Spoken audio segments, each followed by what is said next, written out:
Buenas tardes. Hoy tenemos a doña Laura Postigo. Doña Laura, muchas gracias por acompañarnos y nos alegra tenerla aquí en este curso de liderazgo ético. Doña Laura es licenciada en Filosofía y Letras de la Universidad de Salamanca y con un máster en Asesoramiento Educativo Familiar de la Universidad Complutense de Madrid. Fue profesora de Dirección de Centros Educativos, que es un máster, y también ha formado a padres y profesores en asesoramiento de familia, con experiencia de más de 40 años como profesora, como jefa de estudios y como subdirectora de colegios. Además, ha sido coautora del libro La educación vial a través de la literatura. Por consiguiente, doña Laura tiene todo el conocimiento y la experiencia para abordar la 11ª conferencia del curso de liderazgo ético, el atractivo de la humildad en la personalidad del líder. Muy bien. Y preciso, doña Laura, que queremos preguntar como esos puntos centrales que serán ampliados posteriormente en la conferencia y que nos dé una idea de este tema tan importante. Y la primera pregunta precisamente es por qué el título de la conferencia, el atractivo de la humildad y la personalidad del líder. Bueno, el título estuvo puesto porque el propio curso se llama Curso de Liderazgo y además liderazgo ético. Entonces, como he hablado bastante de Dirección General de Liderazgo, claro, he leído mucha bibliografía que se refiere más bien a estrategias, competencias, liderazgo de competencias, liderazgo de misiones, pero realmente todo esto son estrategias sin tener en cuenta a las personas. Entonces, el liderazgo ético, que yo creo que importa mucho porque después de la crisis económica tan importante que fue por causa de, bueno, pues de ambición, de lo que queremos llamar, hay mucha preocupación porque los empresarios, los líderes, sean éticos, o sea, porque realmente todo fue, si queremos decir, por avaricia, por afán de poder, etcétera, ¿no? Eso es un poco el tema del interés que tiene el liderazgo ético, al margen de lo que, o sea, a nivel social, sociedad tiene mucho interés. Y luego ya a nivel personal, pues es justo, soy una persona que me he dedicado a la educación y lógicamente me importa mucho la persona, es decir, que es la clave de la actividad profesional de un educador, ¿no? Entonces, cuando yo hablo de liderazgo ético, lo que pretendo destacar precisamente es que la ética es necesaria precisamente para la dirección de personas y también, bueno, pues explicar qué es la ética, en verdad, porque me parece que hay falta de conocimiento antropológico en el que se basa la ética. O sea, hay poquita fundamentación filosófica, antropológica para hablar de liderazgo. Entonces, aunque sea muy breve, porque lógicamente tengo un tiempo reducido, algo hablaré de este tema. Muy bien. Y surge una inquietud, ¿cuál es la diferencia entre virtud y valor? Bueno, hay un tema que es que virtud parece una palabra anticuada y se sustituye por la palabra valor como diciendo, bueno, queda mejor, ¿no? Podríamos decir. Bueno, así lo he oído yo, es decir, o sea que entonces se habla de familias con valores, colegios con valores. Bueno, el tema de los valores, a la verdad, todo el mundo entiende, ¿no? Es decir, yo quiero que mi hijo, que estoy educando en un colegio con valores, pues sea una persona que tenga principios, morales, etcétera. También, pues a lo mejor una familia, ¿no? Y entonces te dice, no, es que este chico tiene valores. Y entonces ya, pues para mi hija me gusta. Entonces, claro, ahí estaría la definición de valor, ¿no? El valor es un principio, podríamos decir un ente, un principio de orientación a la acción, ¿no? Es decir, que, muy bien, yo puedo coger el valor que quiera, pues hay valores que ahora mismo son emergentes y podría ser la palabra ecológico. Es muy importante ser ecologista, ¿no? O la palabra, bueno, sí, muchas palabras que son valores emergentes. Muy bien, entonces ponte que en una situación, que además lo he visto en un colegio, pues cuidado del medio ambiente. Ok. Ahora, si la persona no hace actos, no sirve de nada. O sea y eso es la virtud. O sea, la virtud precisamente es encarnar en la persona un valor. Bueno, esto lógicamente lo dicen filósofos importantes, porque ahora mismo los filósofos están valoradísimas en dirección de empresas, porque el filósofo es una persona que lógicamente aporta un plus en lo que serían recursos humanos, ¿no? Y entonces, en algún curso que yo he hecho de desarrollo directivo, estaban presentes en las mesas redondas dos filósofos como Sabater o José Antonio Marina. Y estos señores que se dedican a la educación también son los que destacaron la palabra virtud, o sea, por encima de todo. Entonces, realmente la palabra virtud no está anticuada en absoluto y se está utilizando muchísimo en autores norteamericanos de carácter, con cuestiones relacionadas con el carácter, y me parece que es importante hablar de la diferencia de virtud y valor sin ningún tipo de complejo para hablar de virtud. Muy bien, y llama la atención por qué se escoge el tema de la humildad dentro de un líder. Sí. A ver, el tema de la humildad, o sea, yo realmente he puesto este ejemplo porque dices, bueno, yo creo que el líder tiene que tener una serie de cualidades. Parece que lejos, lejos de la humildad, ¿no? Aparte de que hay un libro muy interesante que yo he recomendado y los alumnos han trabajado que se llama Humildad y Liderazgo, así, y humildad incluso puesto en la portada, bueno, luego lo vamos a ver en la presentación, pues también muchos autores hablan de humildad de esta manera, como autoconocimiento, esto lo dice Goleman, por ejemplo, Carlos Llano le llama diagnóstico, en la inteligencia emocional de Gartner también le llama autoconocimiento. Entonces, realmente la humildad es andar en verdad y cuando una persona se conoce, está en verdad.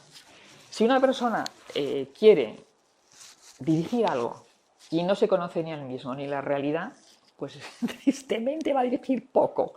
Y entonces, claro, lógicamente aquí tenemos un mundo sociológico, ¿no? Porque realmente este tema se aborda desde la ética, la humildad, pero también el liderazgo de la sociología, ¿no? Entonces, lógicamente, en la medida que explicas qué es humildad, entiendes perfectamente por qué tiene que ver con liderazgo, ¿no? Porque es muy difícil, bueno, luego además esto tiene que ver con otras muchas consecuencias, lo de que una persona no se conozca, o sea, porque dices, la humildad que entendemos por ello, porque a veces tenemos una visión muy rara de lo que es la humildad, ¿no?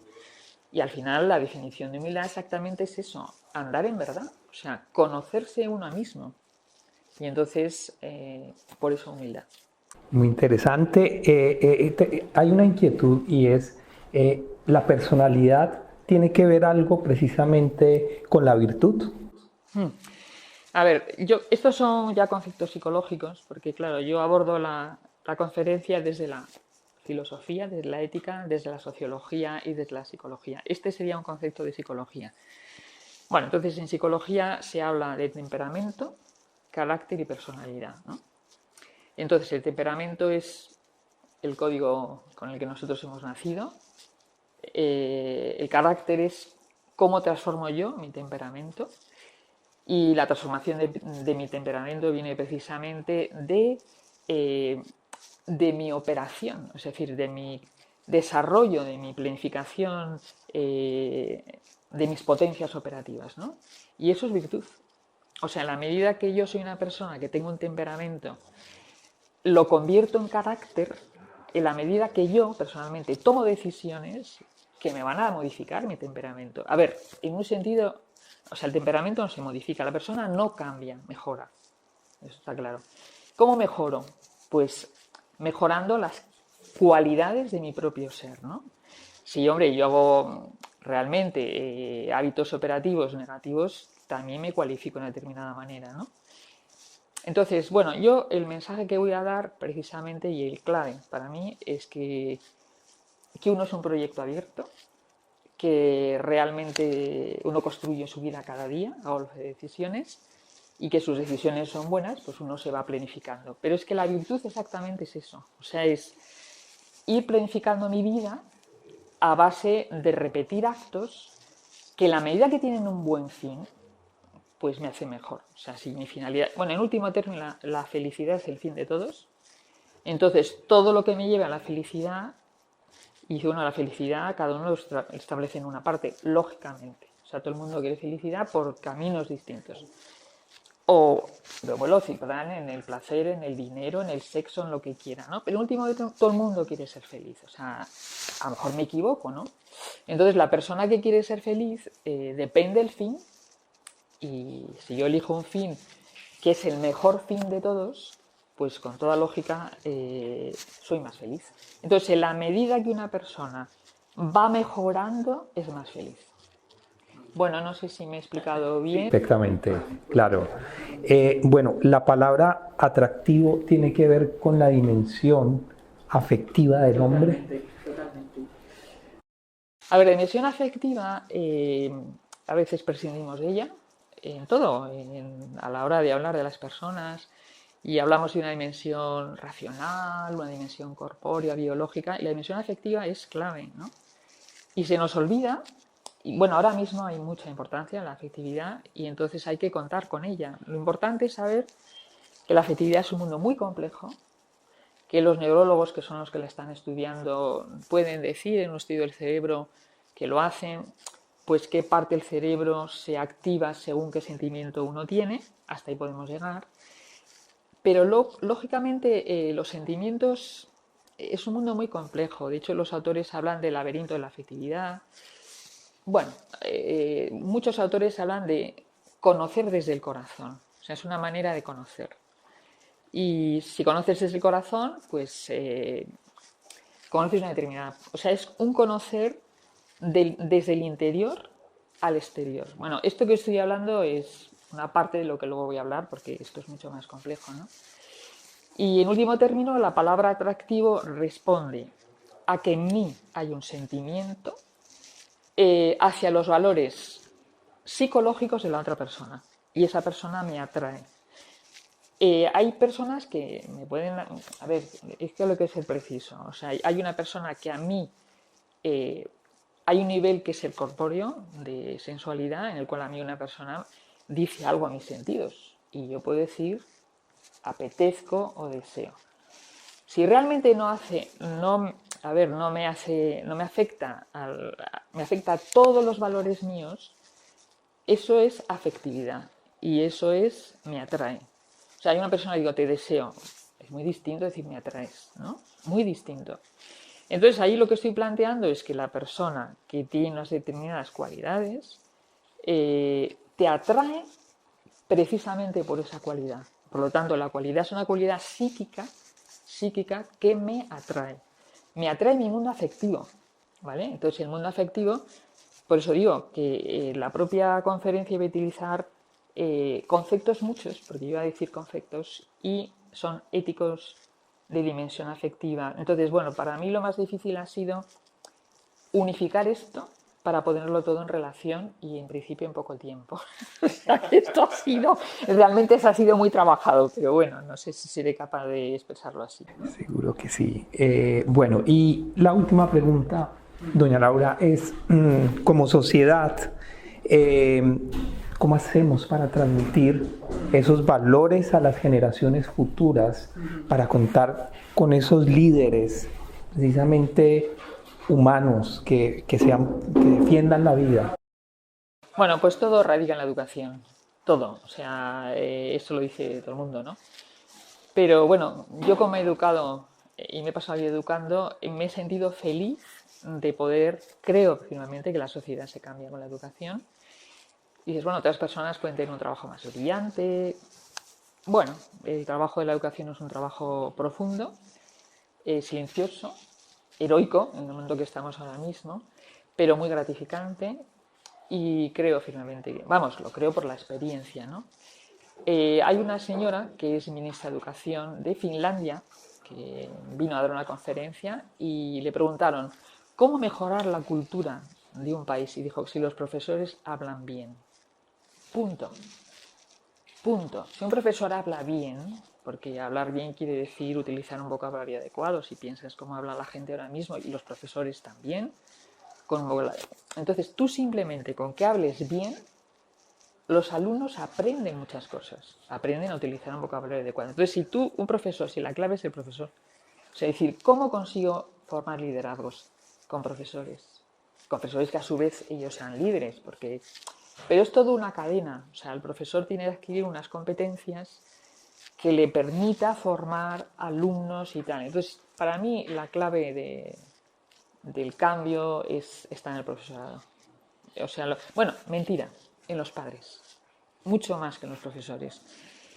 Los padres lo tienen muy complicado y yo digo que los niños más. O sea, la gente joven lo tiene complicadísimo. O sea, cuando la gente habla un poco despectivamente de las gentes jóvenes, yo les defiendo a muerte, porque no tienen la culpa. Bueno, esto es mi idea, no sé si lo he expresado bien. Muy bien, de hecho, pues muchas gracias, doña Laura, por su explicación, que será ampliada en la conferencia. De nada, encantada, ¿eh? Gracias.